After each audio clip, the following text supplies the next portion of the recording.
me dites, les feuilles de mon agrume jaunissent et tombent, pourtant j'arrose. Est-ce que j'arrose pas trop? Je vais vous proposer quelques règles de base. L'agrume est une plante subtropicale qui nous vient d'Asie du Sud-Est et non pas d'une région méditerranéenne comme nous avons tous coutume de le penser.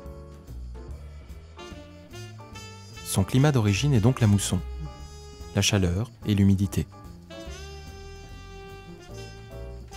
Ce sont des arbres habitués à boire énormément. Toute plante doit boire de l'eau, car l'eau véhicule tous les éléments nutritifs dont la plante a besoin. Et deux particularités obligent l'agrume à boire plus.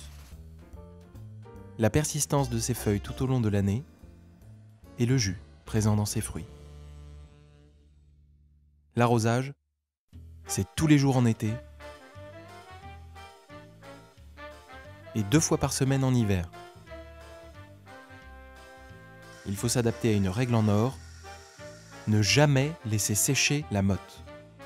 Alors vous voyez, c'est très intéressant parce qu'on voit l'eau s'écouler tout de suite.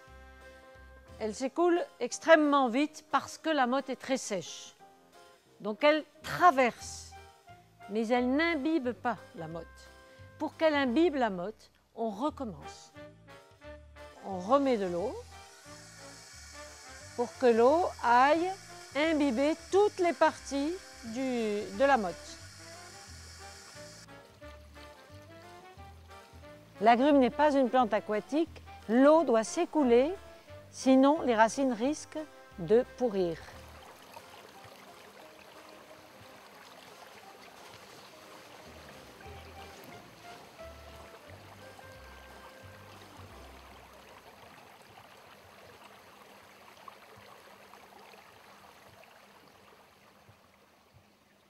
Pour la pleine terre, l'arrosage est un peu plus complexe.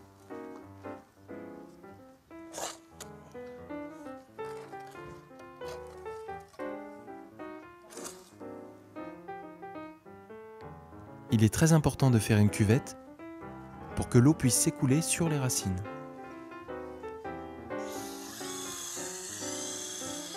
On compte au moins 1 fois par semaine en été et 1 fois tous les 10 à 15 jours en hiver.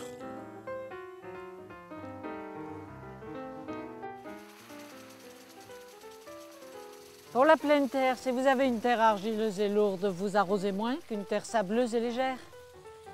Si au bout de quelques années, vous voyez votre arbre pousser tout seul, c'est qu'il a trouvé de l'eau sous la terre, vous arrosez moins.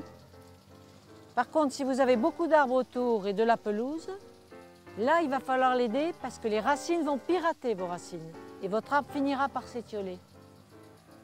En fait, l'idée, c'est quoi? Apprendre à observer votre arbre et son environnement.